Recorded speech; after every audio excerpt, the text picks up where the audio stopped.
आतापर्यंत आपण पाहिलं सायलीच्या पहिल्या सेमिस्टरच्या परीक्षा दिवाळीनंतर होणार होत्या. ही गोष्ट ललिताबाईंना कळाली तशा त्या सायलीला अजून त्रास कसा देता येईल ते बघत होत्या. या दिवाळीत सायलीला माहेरी पण जाता आलं नव्हतं. या दुःखावर फुंकर म्हणून की काय, हेमंतनं सायलीला पाडव्याला एक गाडी गिफ्ट केली होती.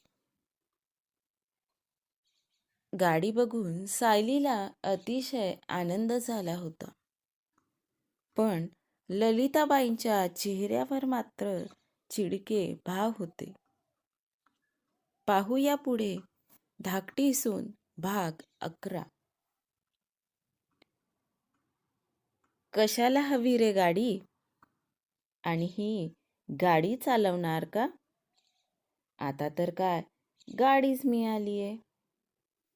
मग काय कॉलेजच्या नावानं घरातून निघायचं आणि मस्त हुंदडायचं. राधा सायलीच्या गाडीला औक्षण करत होती तेव्हा ललिताबाई तिथं उभं राहून विनाकारण खोचक बोलत होत्या. बोलताना अगदी आपल्या लेकीच्या सासरकडचे सगळे लोक तिथं आहेत याचं भानही त्या विसरल्या होत्या. अगं आई, सायली लग्नाआधी गाडीनंच जायची कॉलेजमध्ये आणि आताही जात जाईल. आणि बरं का, तुला मंदिरातही नेत जाईल. हेमंतनं ललिताबाईंची गोष्ट थट्टेत घेतली. मुळीच नाही. मी हिच्या गाडीवर कधीच बसणार नाही. कळलं का? ललिताबाई नाक मुरडत तिथून निघून गेल्या. दिवाळ सण संपला. पाहुणेही परत निघून गेले. सायलीला अभ्यासासाठी आता वेळ मिळू लागला. सायली उत्साहानं परत अभ्यासाला लागली. गाडी आल्यामुळं तिची खूप दगदग वाचत होती. दिवस सरत होते. ललिताबाईंच्या कुरघोडींवर विजय मिळवत सायलीचं पहिलं वर्ष संपलं होतं. सायली उत्तम गुणानं पास झाली होती. सायली पास झाली हे कळल्यावर ललिताबाईंच्या अंगाचा तिळपापड झाला होता.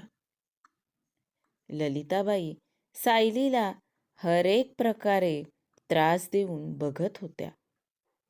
पण सायली ही जिद्दी होती. ती सहज यातून स्वतःला सांभाळून नेत होती. आता मात्र ललिताबाईंच्या सुपीक डोक्यातून सायलीला त्रास द्यायला एक नवीन कल्पना सुचली होती. एक दिवस सायली कॉलेजमधून आली. राधा छान साडी नेसून तयार झाली होती. सायली, आलीस होय? चल लवकर, तयार हो.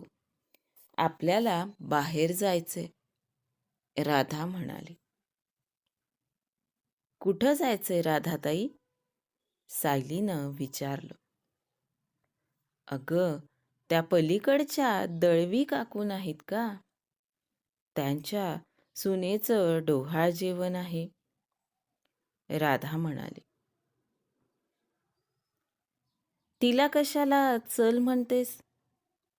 सायली, तू घरीच राहा बाई. कसं आहे ना, 2 वर्ष होत आली तुझ्या लग्नाला. अजून काही पाळणा हल्ला नाही.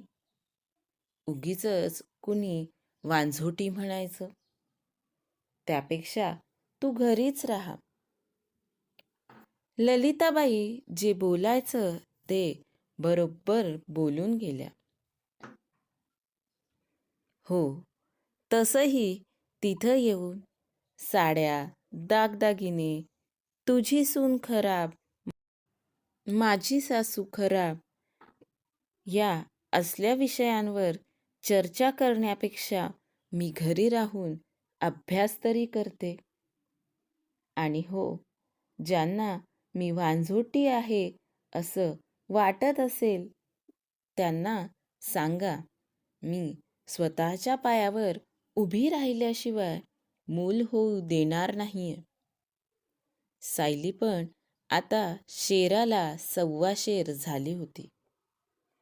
ललिताबाईंनी नव्यानं शोधून काढलेला वार फोल ठरला होता. तरी ललिताबाई सायलीला उठसूट टोमणे देतच राहायच्या.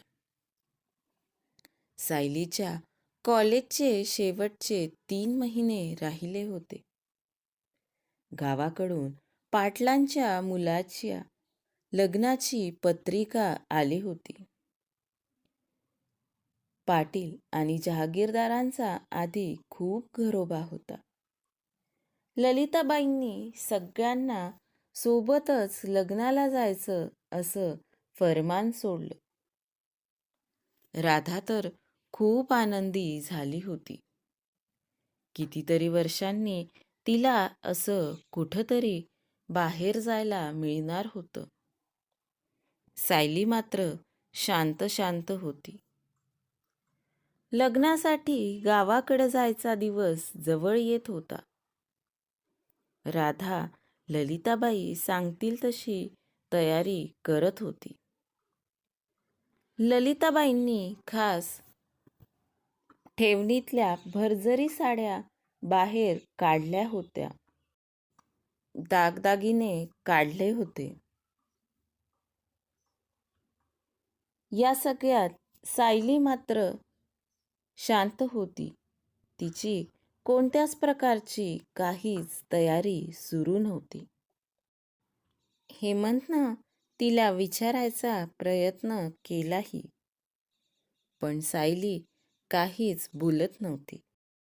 सायली, उद्या निघायचं आहे आणि तू काहीच तयारी केली नाहीस अजून? हेमंत थोडा चिडला होता. हेमंत, अरे कॉलेजमध्ये प्रोजेक्ट सबमिशन आहे. लग्नाला आले तर प्रोजेक्ट कसा सबमिट करू? आणि आले नाही तर सासूबाईंना वाईट वाटेल. मी प्रोजेक्ट लवकर सबमिट करायचा प्रयत्न केला तर तसं जमत नाही म्हणतात कॉलेजवाले. उशीर झाला तर मार्क्स कमी होतील. काय करू काही कळत नाहीये. सायली चिंतेत होती. एवढंच ना, आपण दोघं घरीच थांबू. बाकीच्या लोकांना जाऊ दे. तेवढाच आपल्याला आपला वेळ मिळेल. हेमंत सायलीच्या जवळ येत म्हणाला. ठीक आहे, मी तसं सांगते मग घरात. सायली गालातल्या गालात हसत त्याला दूर लोटत रूमच्या बाहेर गेली. हेमंतही तिच्या मागच गेला. सासूबाई, मला लग्नाला यायला जमणार नाही. कॉलेजमध्ये महत्त्वाचं काम आलं आहे आणि ते आत्ताच करणं गरजेचं आहे. सायलीनं ललिताबाईंना लग्नाला न येण्याबद्दल सांगितलं. ठीक आहे, एकटी घरी थांबशील का? मी थांबते तुझ्या सोबतीला.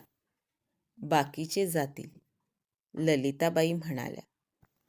सगळ्यांनी त्यांच्याकडं आश्चर्यानं पाहिलं. नाहीतर त्यापेक्षा असं करा, वसंत आणि हेमंत, तुम्ही दोघं जाऊन या. गावी जाणारच आहात तर थोडा शेतीचा हिशोबही बघून घ्या. राधे, तू पण थांब हो घरीच. ही काय कॉलेजमध्ये पळून जाईल. माझ्याच्यानं आता घरातली कामं होत नाहीत. ललिताबाई म्हणाल्या आणि सगळ्यांचे चेहरेच पडले. आई, राहू दे ना, आम्ही थांबतो घरी.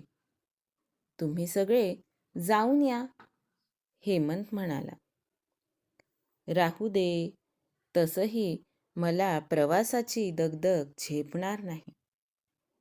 तुम्ही जाऊन या. आता हे ठरलं. यात कोणताच बदल नाही. कळलं? ललिताबाई म्हणाल्या. राधा बिचारी एवढूसं तोंड करून स्वयंपाकघरात निघून गेली.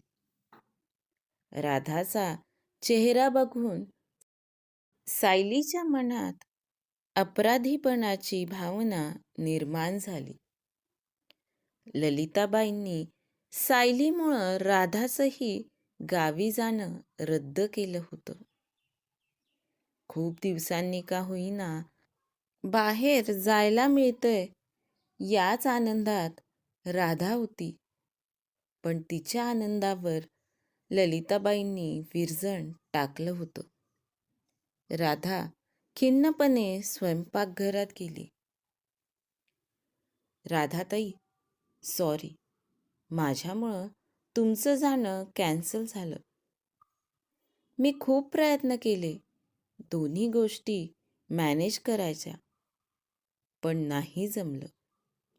मी अजूनही म्हणते, तुम्ही वसंत भाऊजी आणि मुलं जाऊन या. थांबा, मी सासूबाईंना सांगते तसं.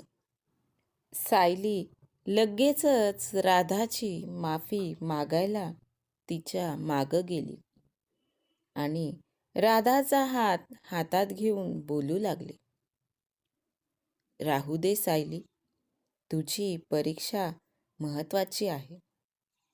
मी गेले तर सासूबाई तुझ्यावर सगळं काम टाकतील. तुझा अभ्यासही व्हायचा नाही. जास्त शिकले नसले तरी परीक्षेचं महत्त्व कळतं ग मला. राधा खिन्नपणे म्हणाली. सायलीही छोटूसं तोंड करून राधाला मदत करत होती.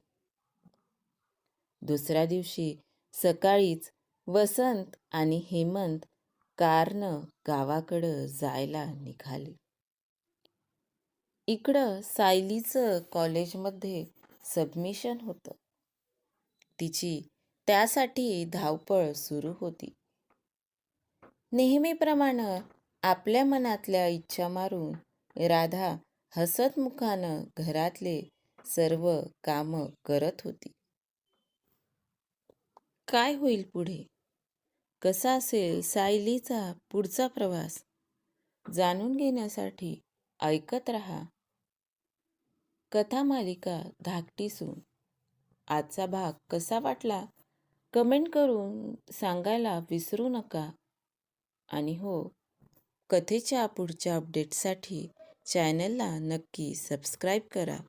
धन्यवाद.